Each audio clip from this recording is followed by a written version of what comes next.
Well, this video is good, no worse than the others. I'm just gonna get comfortable and write another text. It's about time I started.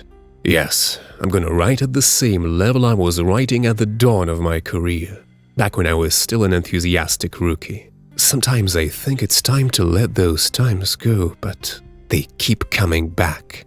The topic is right up my alley, a tale of a long-forgotten alcoholic, of a game which gave us a peerless archetype of an unfortunate noir detective. The stage has long been set. It has received countless essays over the years. Numerous content makers have told us how cool and groundbreaking his adventures are. So just sit down and write the text. But no, you can't do that. You have to ask your viewers to leave a like. You need them to subscribe, or even leave a comment. You can't do without it. And the more, the better.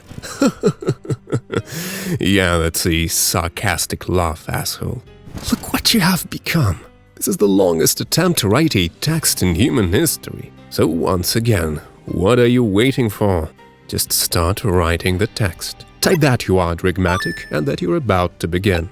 Yeah, you've always had a knack for tautologies. Do you even remember what to begin with? With that smile, of course.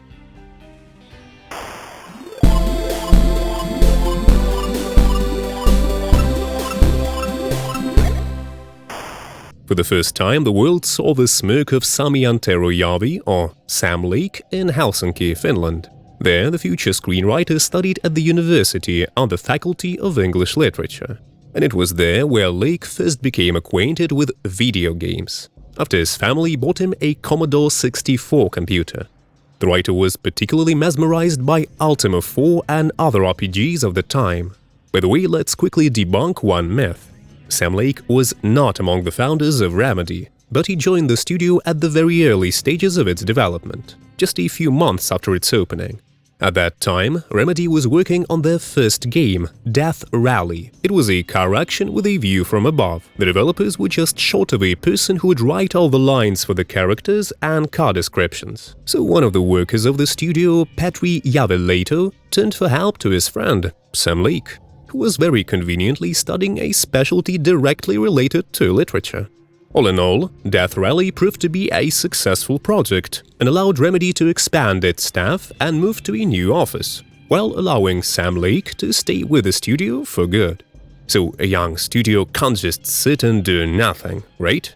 So Remedy almost immediately began the development of their next project.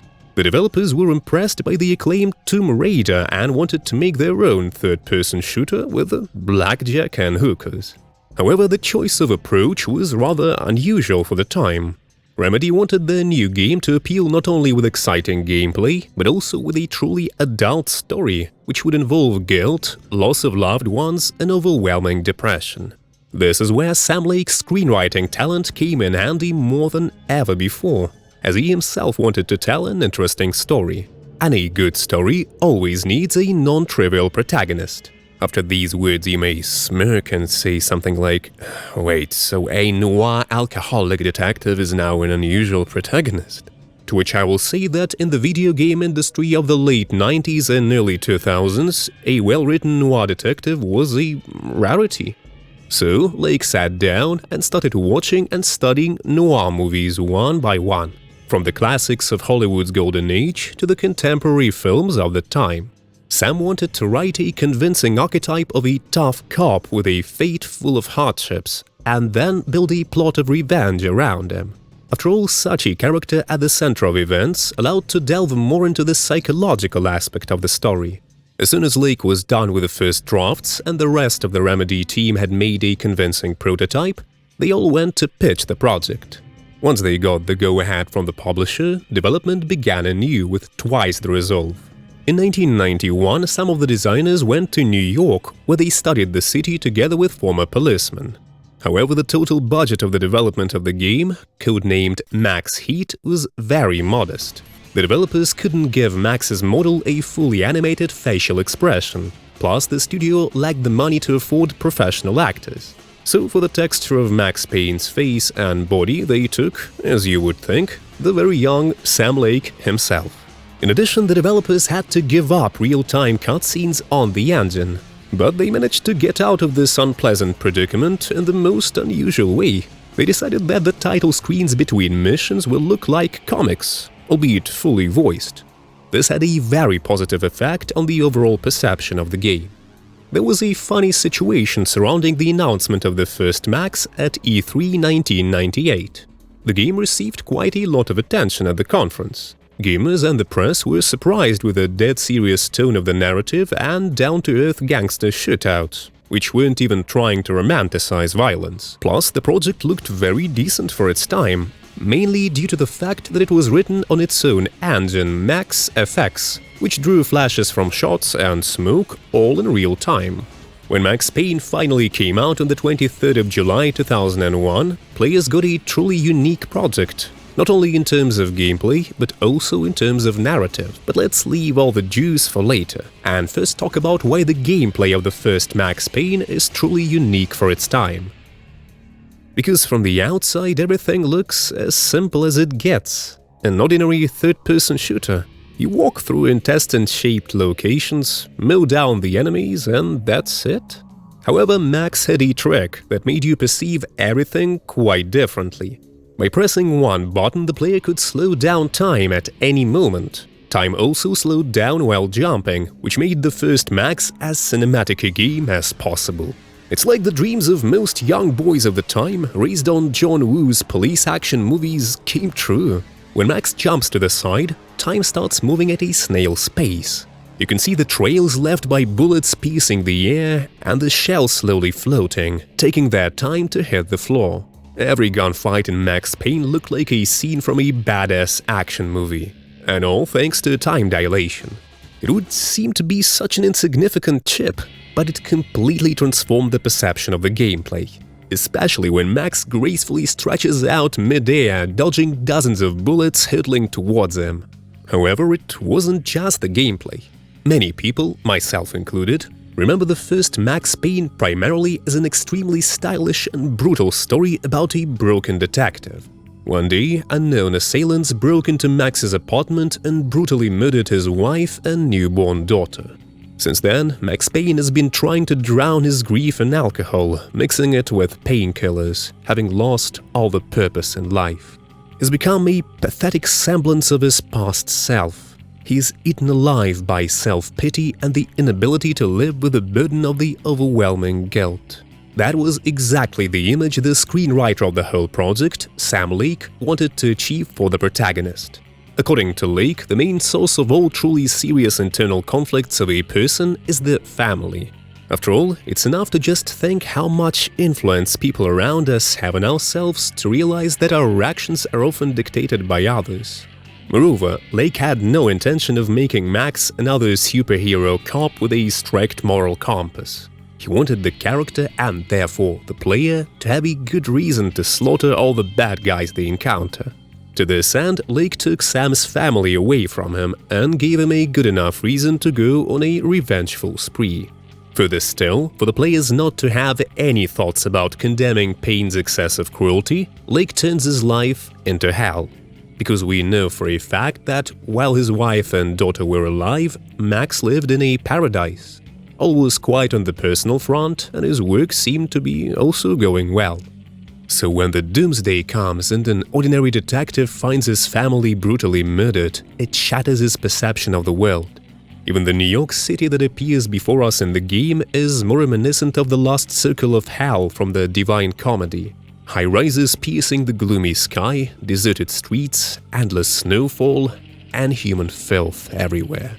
All that somehow keeps Max alive is the hunger for revenge. The targets of the revenge are a bunch of schizos who, thanks to a new drug, see themselves as virtual gods. So for Max, the world suddenly became painfully simple. There's good and there's evil. No ambiguous morals. Only slimy cockroaches that need to be taken care of so that other people could live the rest of their lives peacefully. The overall integrity of the image of the main character is also complemented by his countless quotes soaked with pain and regret. Many of them have long been spread throughout the industry. They were all dead. The final gunshot was an exclamation mark to everything that had led to this point. I released my finger from the trigger. And then it was over. Collecting evidence had gotten old, a few hundred bullets back. I was already so far past the point of no return, I couldn't even remember what it looked like when I had passed it. Ragnarok was as inviting as a headache, flickering and flashing to a machine gun beat. The belly of the nightclub was a gothic theme park that began with bondage games and led to the nasty stuff from there. And of course, his iconic outfit. An unbuttoned leather coat, simple black pants, black shoes, white t-shirt, pendant, a completely ridiculous Hawaiian shirt, and the frozen inappropriate smirk. Max looks like he stepped out of the pages of a lowest-grade noir novel, where the protagonist is constantly chugging whiskey and complaining about his tough life. The only difference is that Max always finds the strength to move on. No, he doesn't resolve his psychological problems. Instead, he consciously exacerbates them. And somehow this gives him extra strength to fight against this rotten world. Sam Lake has succeeded in writing a wonderfully timeless archetype of a man who has lost everything. He's woven from a multitude of decades-old tropes. Had we encountered such a Max in a movie or in a book, he would never have made the same deep impression. What we have here is a game, and therefore we are directly involved in the process and constantly relate ourselves to the protagonist, literally adopting his model of behavior. And all this in just over 100 pages of script. The first Max Payne is a great noir with a ton of references to northern mythology. From the name of the new drug, Valkyr, to the mysterious Valhalla project, which was created to turn soldiers into superhumans, possessing increased stamina and mental stability. Again, we have an awesome noir protagonist, formerly an exemplary cop, now a loser buried under countless whiskey bottles, thinking of nothing but his past life where he was actually happy.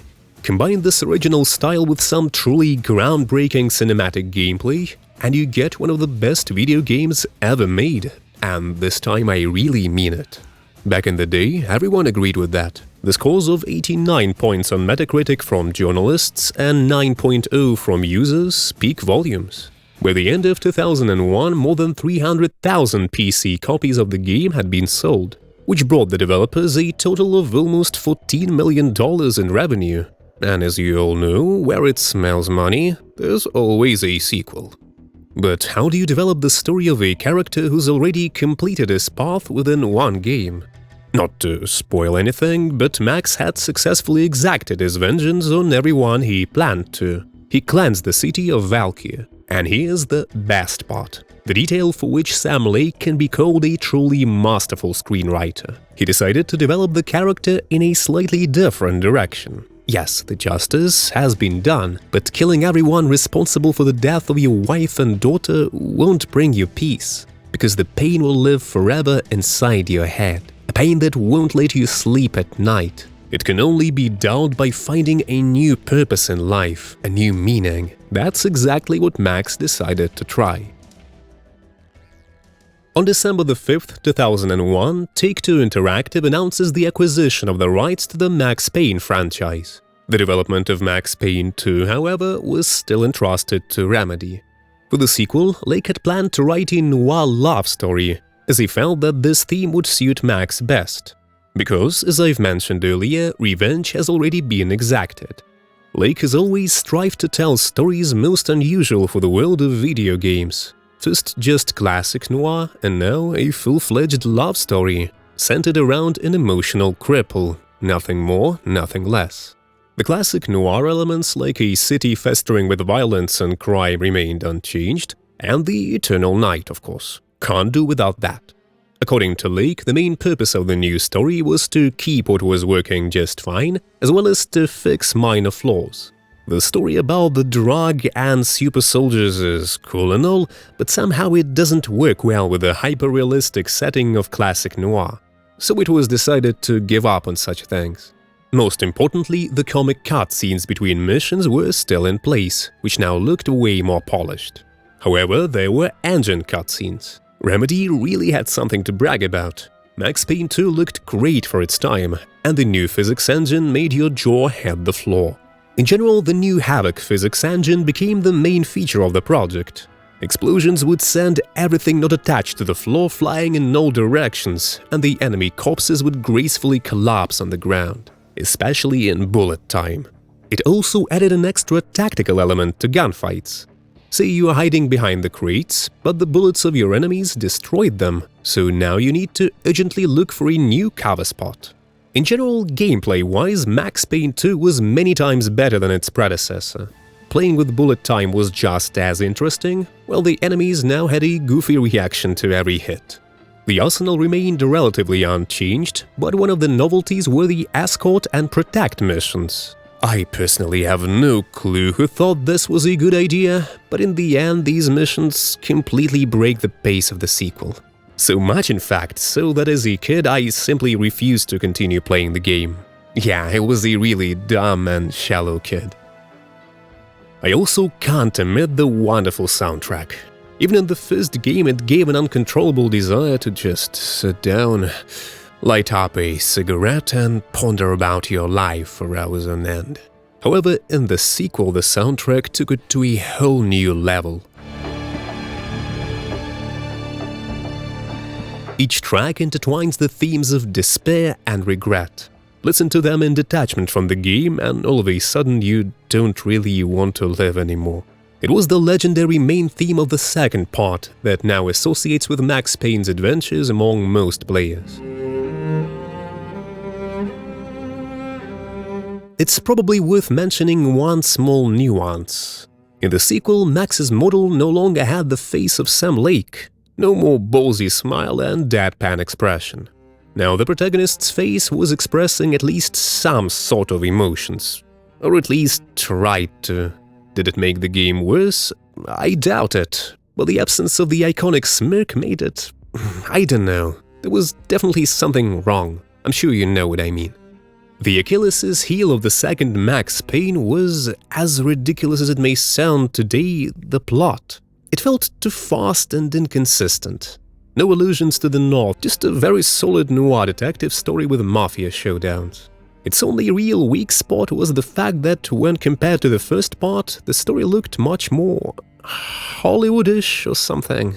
Don't get me wrong, despite all the accolades to the script of the first game, the plot of the first Max Payne is not a revelation, and using it for screenwriting manuals is probably not a good idea.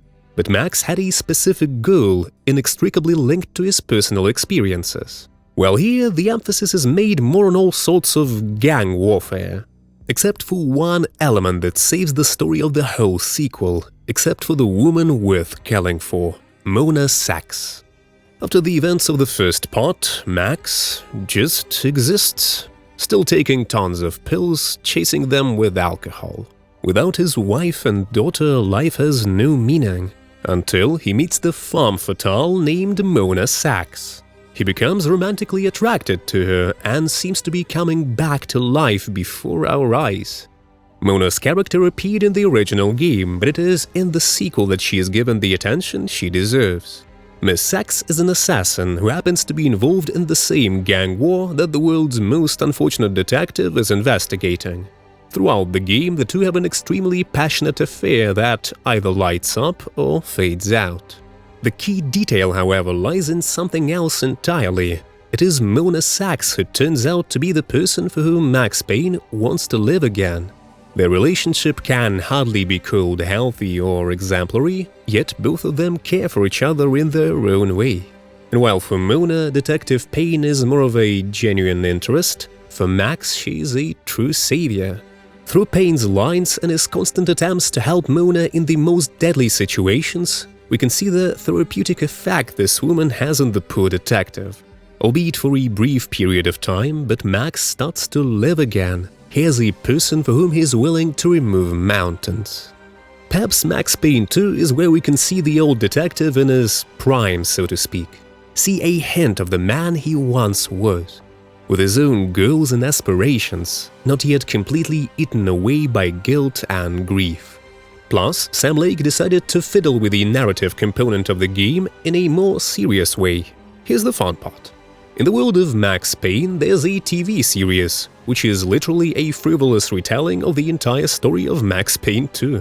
According to the plot of this tiny in-game series, The main character himself turned out to be the one to blame for all the tragedies in his life.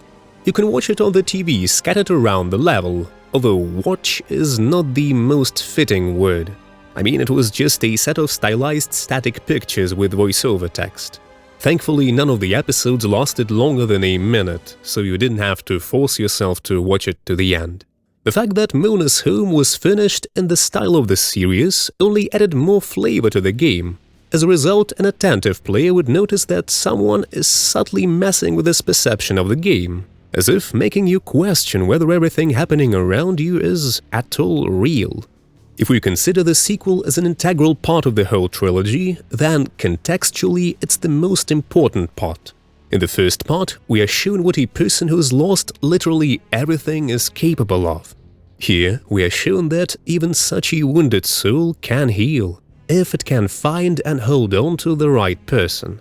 A person worth descending to the very depths of the mafia world, going against the law and emerging victorious. Which makes the ending of the second Max Payne all the more painful, when the newfound meaning of life and love of a broken man dies in his arms. Max no longer has a choice. Literally everything he touches dies. And if new packs of painkillers and whiskey bottles are always available in a nearby store, recovering from the loss of the second love of your life is just impossible. There's a reason to why the sequel is subtitled The Fall of Max Payne. The second installment sets up the Chekhov's guns for the threequel by showing us the events that caused Max to lose all his will to live. Overall, Max Payne 2, after its release on the 14th of October 2003, also received super positive reviews from both players and the press, 8.9 from the former and 86 from the latter on Metacritic. The only reproaches were pointing out the game's length, which was too short, and that at some points the plot felt a bit crumpled. I personally think that such criticism of the second Max Payne is not quite fair. Yes, the game can be criticized for the faulty physics engine, for the absolutely horrendous escort and protect missions. However, story-wise, it is a natural and, most importantly, cohesive development of the ideas of the original. Can a man crushed down by life get a second chance? A real chance to start over in this rotten world, full of violence, organized crime and government inaction? Yes, he can. But few will be able to hold on to their newfound happiness. So you have to be prepared that this goddamn life can take everything away from you as soon as it sees fit. Unfortunately, in terms of sales, Max Payne 2 was an utter flop. Exact figures are unknown, but the dismal amount of losses drove Max to the very bottom of the production process. As a result, the threequel was developed by a completely different studio, without any involvement of Sam Lake. Moreover, Max came back completely different from what we all expected him to be. For 9 long years, the old alcoholic had been resting at the bottoms of Take-Two's internal studios. The only thing that was known was that the development of the threequel was entrusted not to a bunch of no-names, but to a truly legendary studio, Rockstar Games. For a while, the only thing accessible to the public were screenshots, which depicted an absolutely bored Max Payne shooting under the bright sun in some southern country. The only element that inspired confidence was the iconic silly Hawaiian shirt. When the trailer came out, everyone was even more confused. What do you mean Sao Paulo? Why is Max bald? Why is there so much sun in a noir game? What have you done to our beloved depressed trunk? Sam Lake even had to vouch for Rockstar and say that the game will retain the grim tone and desperate aesthetic of the original. When Max Payne 3 came out on the 15th of May 2012, the hate didn't stop. Those who've beaten the sequel praised the gameplay but blasted everything else. From the chosen setting and the ending to what they called an absolutely incomprehensible plot. And here I must confess that this whole text was originally conceived by me only for the third Max Payne. Actually, this game is much deeper and more unusual than you might think. It is one of the most profound deconstructions of a classic noir character in history. So sit back and get ready for a comprehensive analysis of Max Payne 3. This time, I'm not going to take away your time by retelling the plot, not even briefly, because there's really no point in that. It's so jagged, incongruous, and simply, well, let's face it, shitty, that there's no reason to retell it. However, despite all of the above, somehow, miraculously, this script works. But I'll save it for the last. First, let's talk about the gameplay. Right off the bat, shooting in Max Payne 3 is a true work of art. Each barrel, from standard pistols to automatic rifles, feels unique. They have wonderful impacts, and they are simply a pleasure to shoot. I don't know what god the developers sold their soul to, but it was definitely worth it. It is difficult to even describe this feeling, and the video won't be able to convey it properly. However, if we use the language of sensations, it looks like this. Max moves with inertia and gravity, which gives his jumps a nice weight, especially when Payne's model hits the floor or other surface hard at the end. The enemy models also fall dead in a very realistic and cool way. They also react accordingly if you keep shooting at them after the fatal blow. For this, we should thank the semi-mythical physics technology called Euphoria, which rockstars now use in their every project. Speaking of models and other technological stuff, for its time the third Max looked simply amazing. Wet clothes, textures, realistic bullet holes on enemies. Hell, almost every scene was worth screenshotting. Even today, Max looks cooler than many so-called AAA projects. Am I right, Redfall? A very important gameplay change of the threequel is that Max can no longer carry an entire arsenal in the pockets of escape. He can only carry 2 pistols, one for each holster, and an assault rifle. And if you want to dual wield, you'll have to drop the rifle, because Max simply has nothing to hold it with. The system forced you to constantly experiment and switch barrels, given that you always risk running out of ammo.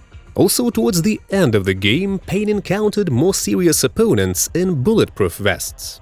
It was best to shoot them in the head, as the armor required too many hits before it gave in under the leaden onslaught. Unfortunately, these systems only worked well on high levels of difficulty. On medium and easy levels, you didn't have to think about gun swapping nor headshots.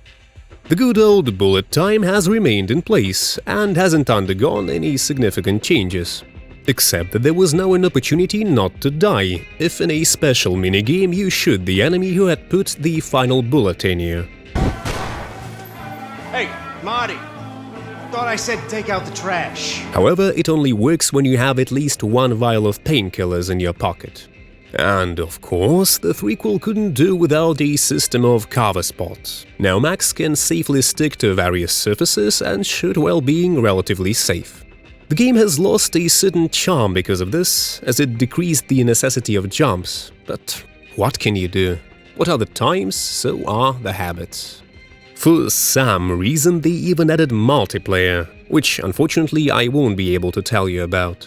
The servers were shut down in 2021, and I couldn't have been less interested in it at that time.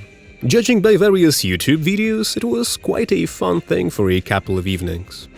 From my own experience, the third Max Payne turned out to be much more difficult than the previous parts. Even on the medium difficulty level, the enemies show excellent marksmanship and hit really hard. It only takes a couple of seconds without cover for Max to catch a few bullets. However, it doesn't break the balance.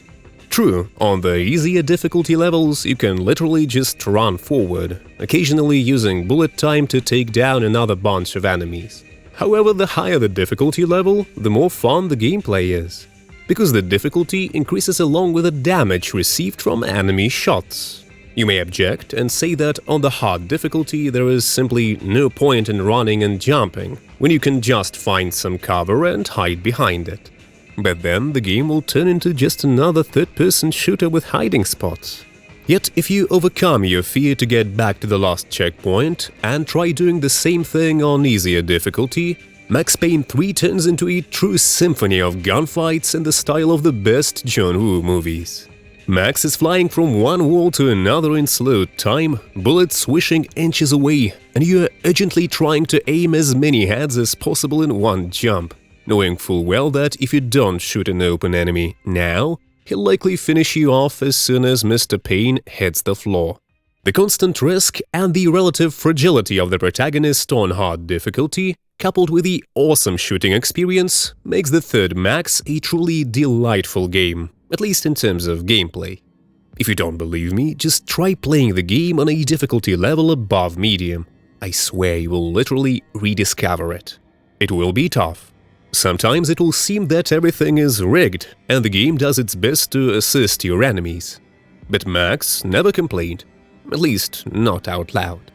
Okay, you and I have learned that the gameplay formula of Max Payne 3 was polished to perfection. Even today, in my humble opinion, there's no other third-person shooter where shooting is as enjoyable. Every shootout feels like a revelation. Not to mention the feeling when you get to blow up a grenade or Molotov mid-air. It's also impossible to ignore the grand holy war of the time, which was all about the fact that Max, a purely noir anti-hero, is delivering justice on the streets of sunny Brazil. Because, you see, noir as a genre requires putting its characters into either snowy or rainy locations, where night never ends. That's the recipe. Ladies and gentlemen, this couldn't be further from the truth. Every genre, no matter movies or video games, is extremely flexible. What's important is that the work must stand up to the basic tenets of the genre. So let's have a quick rundown on why Max Payne 3 is, in fact, a noir game. Let's see what are the main elements of the genre. High contrast scenes, if they are shot in daytime. If light falls on the protagonist, it often falls through blinds or other grids. Prevalence of distorted camera angles. Growth of suspense from dialogue to dialogue. Confusing chronology. And a huge anthill-like city. And Max Payne 3 has all of the above. The camera is always drunk and spits out tons of artifacts at the player. In the very first cutscene in Max's apartment, the light falls on him through the blinds. Throughout the game, from scene to scene, the dialogues became more and more tense and loud. The chronology is confusing, occasionally throwing us into flashbacks. Should I even mention the city? The slums of Sao Paulo, where the houses are piled on top of each other like garbage bags. So whether you like it or not, Max Payne 3 is noir, and there's nothing we can do about it. Now let's talk about the story. Before letting us into the main menu, the game shows us a long video about Max moving into his new apartment in Sao Paulo. And immediately it becomes clear that noir is still there. Yes, the developers traded snowy New York for sunny Brazil, but Max brought New York with him. Through an infinitely sad monologue, Max tells us how he came to a life like this. And his every sentence sounds like a hammer on a coffin lid. Especially when the first thing the unfortunate cop decides to do is to go to the nearest store to get some booze and pills. For 3 minutes, we're witnessing self-destruction as it is. His wife and daughter are gone. Mona is gone.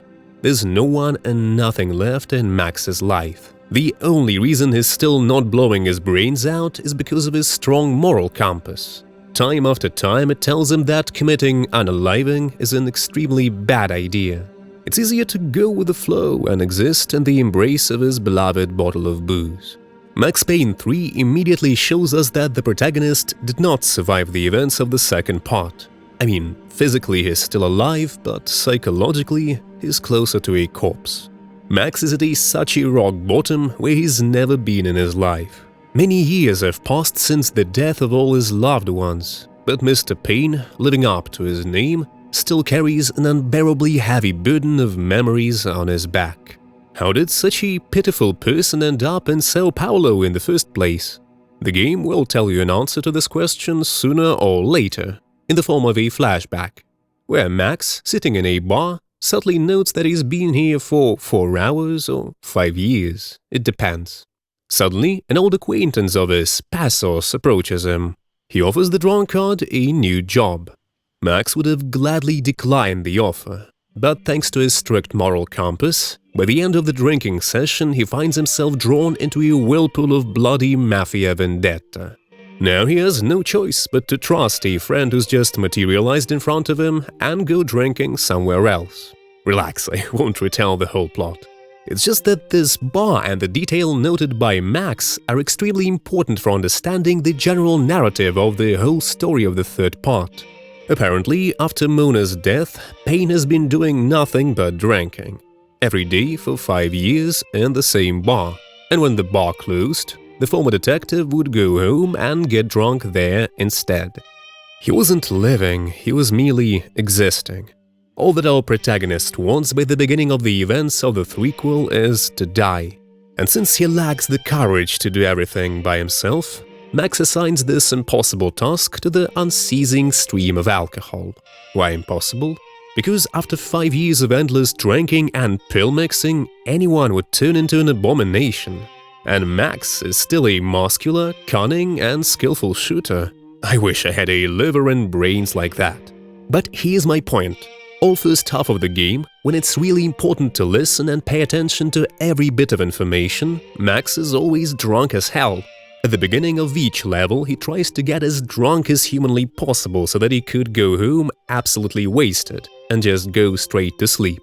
And since we watch the unfolding story solely from the point of view of Mr. Payne, we don't understand jack shit either.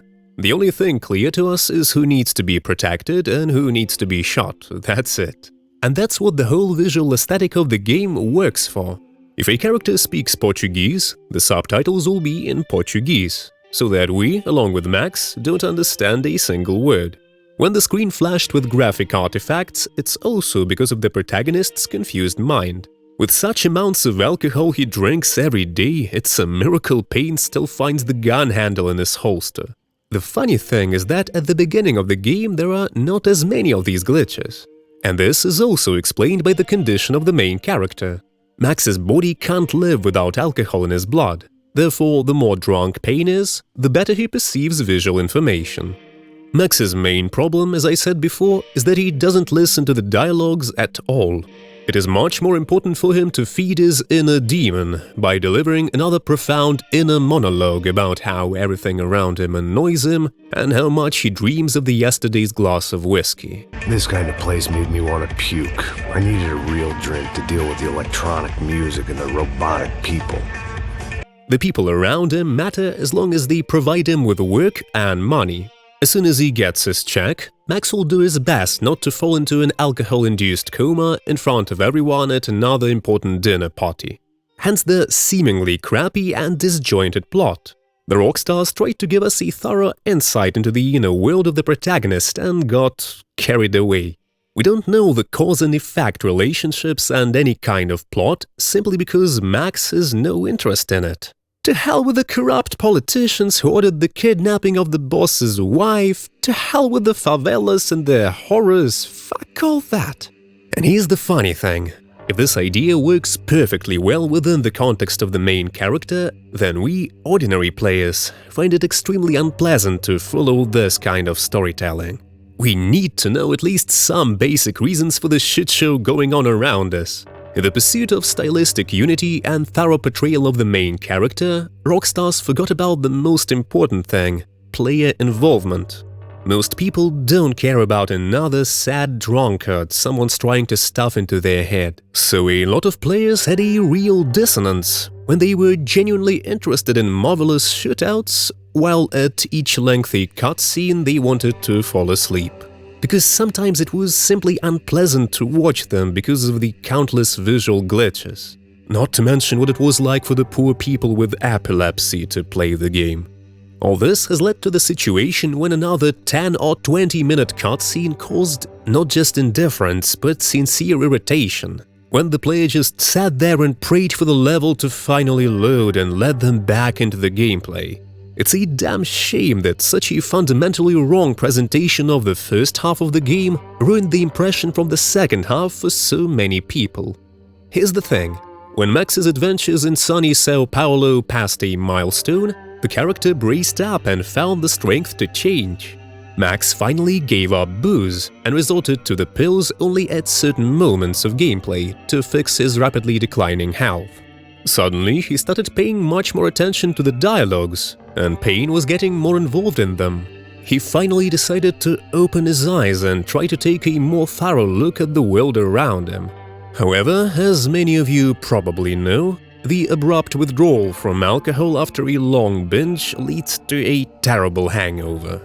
This is how Max Payne appears in the second half of the game, suffering from the worst hangover of his life. Yes, he is more actively involved in the events around him, but it doesn't change the fact that for many years before that, he'd been a heavy drinker, and this way of life is bound to have consequences. And these consequences are expressed through even more frequent visual glitches, when a single scene can contain up to a dozen of them. As it seems to me, according to the idea of the developers, such visual contrast with the first half of the game should make us feel this horrendous hangover. Well, what can I say? Mission accomplished. My eyes nearly spilled out of my skull. My respects. Max Payne's behavior also changes. He becomes more empathic and generally tries to pay more attention to his main mission. Because for once, his task is not exacting revenge, but saving innocent girls. Ironic. The man who in New York brought death to every woman he cared about now has to save just as many hapless madams. The climax of Max's rebirth is the mission in the abandoned Sao Paulo hotel, which the terrorists have turned into a clandestine clinic for the extraction of healthy organs from the city's downtrodden inhabitants. This is probably the first time Max has ever been shown in such a bewildered state. It's fine that he is drinking. It's fine that in New York mobsters and corporations are always fighting for a place in the sun. But taking innocent people and literally dismantling them for parts, that's something a former cop can't stand. Which brings us to one of the best dialogues in the series. Who wants to take a shot? You see what this is? Come on, anybody? Want to be a hero? What the fuck is your problem, man? My problem? My problem? Wanna know what my problem is? You're turning humans into glue! That's what my fucking problem is! I don't know what you're talking about, American. While Max was drinking and mentally beating himself up, he could afford to ignore the evil happening around him, to face it only when his nearest and dearest were in danger. However, having sobered up and been inside the literal hell on earth, Payne has no more excuses for his past behavior. Huh? Your vaunted moral compass won't allow you to put a gun in your head and pull the trigger? Then why does it allow you to sit in a bar for 5 years while the mob in your hometown runs rampant? The lost levels can be rightfully called the redemption arc of the former detective named Max Payne. For the first time in many years, he is sober and collected. He is no longer willing to turn a blind eye to the mayhem going on around him. So his crusade must achieve its goal, and all the guilty have to be punished, no matter how big and powerful they are. Just like Sam Lake back in the day, Rockstar decided to fiddle with the narrative a bit. They scattered collectibles, so-called clues, around each level. By finding them, you'll be able to build a much better picture of what's going on. In the second half of the game, of course. Because if you find them in the first half of the game, Max will just know that he can barely remember a thing, as he was way too drunk. The main thing that should be #1 priority for us is the piano. You can find this amazing keyboard instrument in some levels, but the real deal is interacting with it. Max will try playing his iconic theme on it. Depending on when you find the piano, the result will be different. In the past, in New York, as well as at the beginning of his travels in Sao Paulo, Payne was never able to play the right tune. The fingers of the alcoholic would constantly braid, causing him to miss the keys. But in the abandoned hotel, when Max is completely sober and thoroughly aware of what's going on around him, he will finally be able to play the tune. There it was, the soundtrack to my life. And, for a few seconds, came harmony.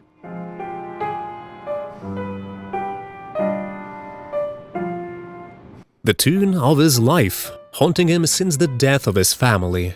Now he will play it himself, with relief on his face. Our protagonist is finally healed and is ready to move on. Now he's the one who decides where his story will go, free from the burden of guilt and broken dreams. Max Payne, at peace with himself, sets out to kill those who turn people into glue in the basement.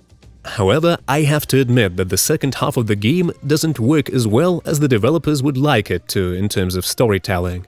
And the reason for that is exactly the same as it was in the beginning. By the time the story is finally presented properly, and Max is turned from a drunkard into a character, no one playing the game wants to follow what's going on around him anymore. And really, who in their right mind would ever assume that after countless hours, the writer and the director would finally come to their senses and decide to tell a story? So by no means do I blame anyone who's still trashing the plot of the third Max Payne. However, I don't have the nerve to call it a complete disgrace. The developers tried to make a large-scale AAA project rely primarily on style and narration through an unreliable narrator by putting these elements together and presenting them as a part of a single narrative.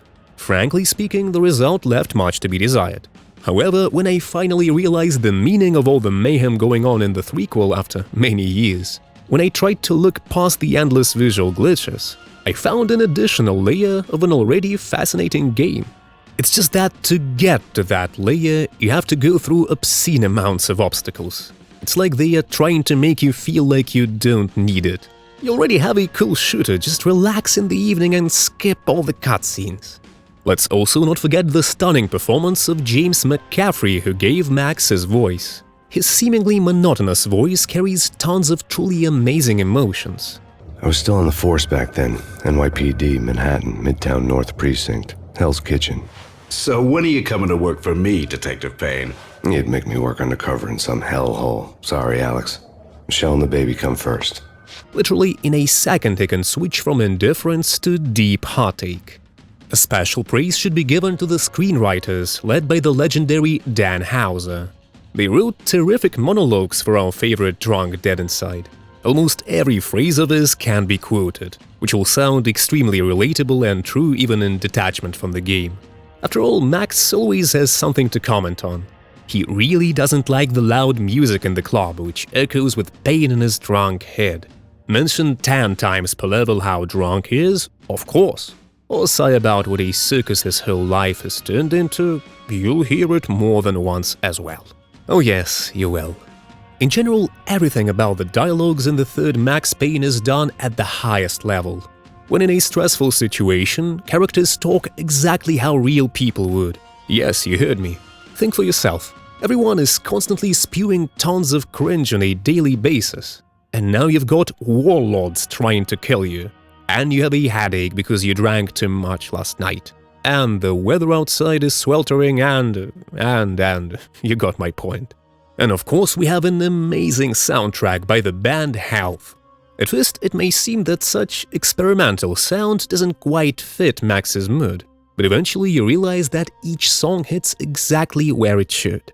Take just the soundtrack from the final mission, which essentially is a weird yet melodic compilation of sounds, literally screaming that now the whole fate of the protagonist is being decided. Will he get out of this meat grinder alive, or will he find peace under the lead blanket? Within about a week of release, Max Payne 3 sold over 3 million copies, which was quite a success at the time. High scores from players and critics did not take long to come, 87 points from critics and 7.8 from players on Metacritic. It's a shame to admit that most of the positive reviews were focused specifically on the outstanding gameplay.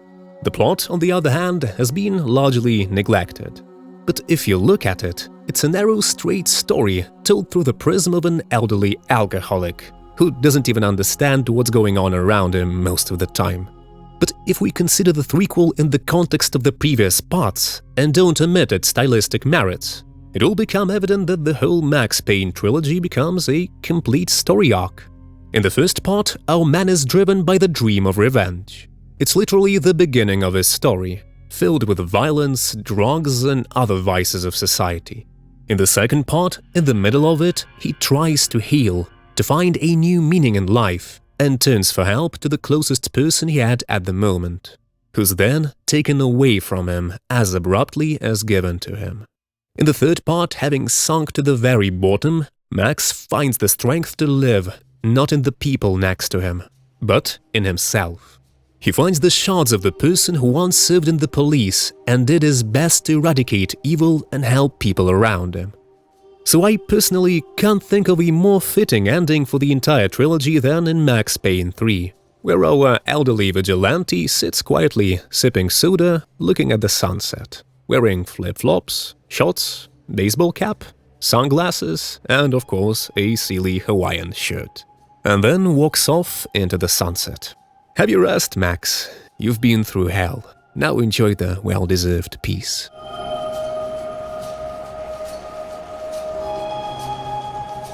The Max Payne trilogy is now considered a true classic in the gaming industry for a reason. And this classic wouldn't have happened without Sam Lake's titanic investment in the script and narrative of the first two games. This man was able to bring noir and video games together. He did so well, in fact, that the first Max Payne is still considered to be the best representative of the stylistic genre. Just like Matrix, this trilogy gave us such a wonderful thing as time dilation, which still few use as masterfully as Max under Painkillers. So in conclusion, let's see what Sam Lake is up to now and what awaits Max Payne in the coming years.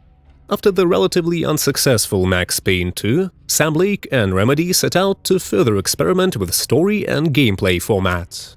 Thanks to them, we got the amazing Alan Wake, where the story was presented not only through cutscenes, but also through various notes scattered here and there, which were actually important for understanding the overall plot. Lake decided to go even further in experimenting with Quantum Break, where the standalone AAA game came with a whole TV series. The player was supposed to watch an episode after each level of the game.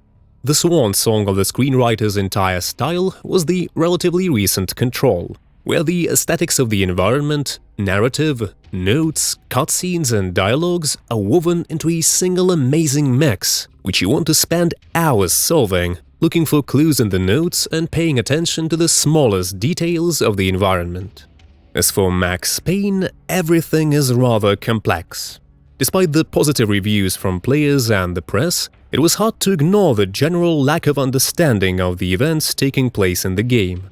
As I've already talked in detail earlier in the video, having chosen the aesthetics and relied on the fact that the players can do without any explanation, Rockstar's shot themselves in the knee. Visually, Max Payne 3 didn't look like a worthy conclusion to the series.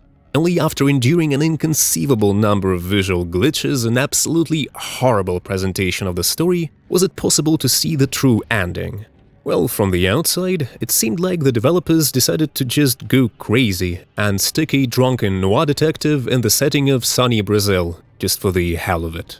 Right now, Rockstars are working hand in hand with Remedy on the remakes of the first two Max Payne games.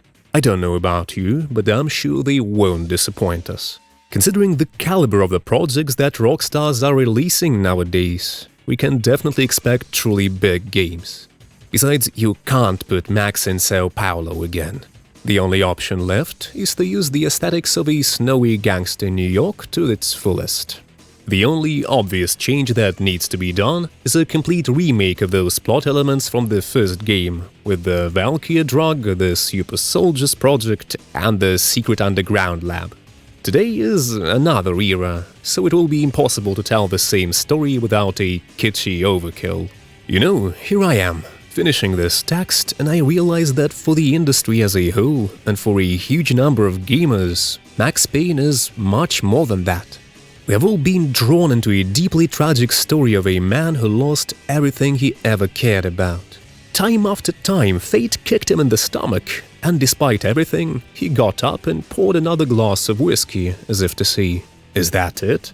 He literally didn't want to live, but for some reason he continued his absolutely nonsensical struggle time after time to get just an illusory chance for salvation, which he eventually took. Who would have thought that in order to forgive yourself, you have to stop drinking and feeling sorry for yourself?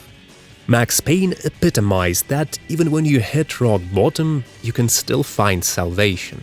Of course, you and I don't have a liver of steel, but we often miss the chance to start living again simply because we drown in self-torture. But does that deprive us of the right to a new life? Not at all. Everyone deserves to atone for the mistakes of the past, and everyone deserves another chance, one way or another. So to reiterate, Max Payne is, without a doubt, a great series. It gave the whole industry a new point of view at cinematic gameplay and introduced us to the type of a controversial protagonist, who's kind of on the good side but sometimes does despicable shit. Befriends mafia, uses the position of higher officials to get out of trouble with the law at the end of the first part, and so on. I truly hope I was able to give you a new outlook on the controversial threequels plot. Max Payne 3 is a crookedly written and crookedly presented, but at its core a great story about rebirth, about redemption, about letting go the blind rage, unclenching teeth, and starting to breathe freely. Its message remains the same, and even if all of it is just hidden meaning search syndrome, I'm willing to stand for all I have said above, no matter what. Because for me personally, Max Payne 3 is a very important game, proving by its existence that there's still room for unpretentious experiments among AAA projects, which drive the industry we love forward. After all, when you think about it, apart from the threequel of Max Payne, can you name a game that would be as uncompromising in its visual aesthetics?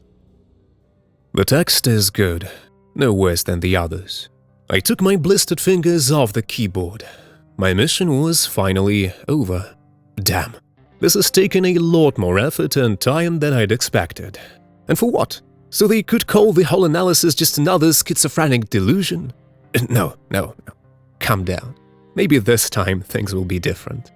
The first two games are undeniable masterpieces, but even masterpieces need to grow and develop. Try to find something new, to change. Games can do that, but not me. Maybe the third Max was just unlucky and became a victim of high expectations, or a victim of the legacy of the previous installments. Too much water has passed under the bridge. By now I'm having trouble forming an exact conclusion. Maybe that conclusion shouldn't exist at all. The one thing that definitely cannot be denied are the exorbitant ambitions of the threequel. It took on too much and got confused in its own desires. But we all realize what we truly want only when it's already too late, when the train has already left and there's no going back. Max Payne 3 was unfairly scorned and forgotten. I've done everything in my power to bring back its good name, to tell about this massive experiment. I'm exhausted, it's time to wrap things up. It's been ages since I last been in bed. I hope she will still be there. She's the only one who can withstand the pain and fatigue of my collapsing body.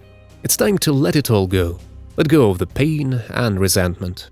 Eventually, justice has been served. More and more people are saying that the third Max Payne is underrated. But every time I see these comments, I want to scream. To ask at the top of my voice, where have they been before? Pondering and destroying myself will only lead to a dead end. I have to let go. Just don't forget to ask them all to subscribe, leave a like and ring the bell at the end, as usual. Yes, the bell is crucial. And let them write in the comments what video they want next time. You're already thinking in patterns. Okay, time for bed. Or maybe just one more text?